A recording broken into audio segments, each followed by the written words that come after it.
Grace and peace, fam. Welcome to the JF Show. What up, you Jesus freaks? Welcome to the day that the Lord has made. Today's Testimony Tuesday. We got Lecrae's testimony. Hope you guys actually just, focus on this. It's really incredible. It's really dope. I like how it was short too, So just, sit back, relax, and check what the Lord has done within his life. Peace. When Lecrae was a small child, his father abandoned him and his mother. I wrestled with a sense of self-worth and am I even valuable? Because my dad decided, drugs would be better than hanging out with his own son or staying with me. He found a sense of belonging in the hip-hop culture on the streets. My uncles were young and wrapped up in the streets and, gangs and drugs and just promiscuous, and I idolized it. I wanted to be the gang member my uncle was. I wanted every tattoo he had. I saw my first gun and all these different things, and I was like, man, this must be what it means to be a man. And I'm just sitting on their laps, soaking all this stuff in, like, wow, and so I was like, a child of rap and hip-hop, just seeing this world come up around me.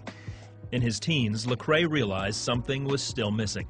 I knew my ways were unfulfilling. I chased power, I chased pleasure, I chased possessions, I chased just something satisfying, and I knew I kept getting let down. I knew it was insanity, and I was never going to find fulfillment, but I didn't know what else to look for. He kept a Bible in his car as a good luck charm. One night, police caught him trespassing and in possession of drugs. He was cuffed and sat in the police car waiting to go to jail. And the police officer goes to my car, and he saw the Bible, and he came back to the police car and he said, son, you got a Bible in your car? And I said, yes, sir. He said, you know what that Bible's about? And I was like, I need to. And he said, you know what, today I'm gonna let you go because I want you to get into that Bible and I want you to start living it. And that really did something to me, and that really rocked me, and I didn't want to get in any kind of trouble like that again. He joined some friends at a Christian conference where he heard what Jesus did for him on the cross. And he talked about Jesus, carrying his cross on the mount on Golgotha, and just the turmoil and the pain that Jesus went through. That Jesus would take all that on his own back floored me.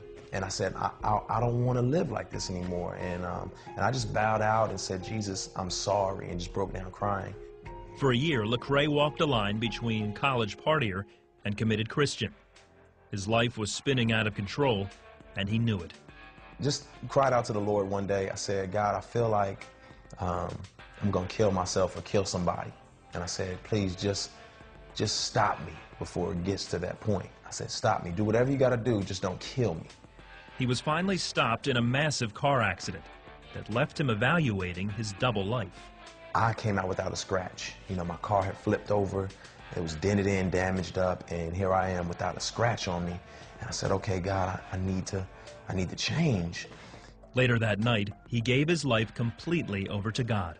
I was radically changed. To realize that I had been living a lie, to realize that I was unsatisfied and I would never be satisfied until I came to Jesus, was so revolutionary for me that I wanted everyone to taste it. I wanted everyone to see how awesome God was.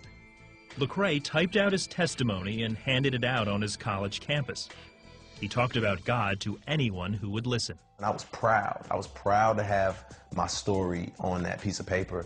And I got laughed at, and I got called Jesus freak and Jesus boy and, all kind of stuff. But I was changed.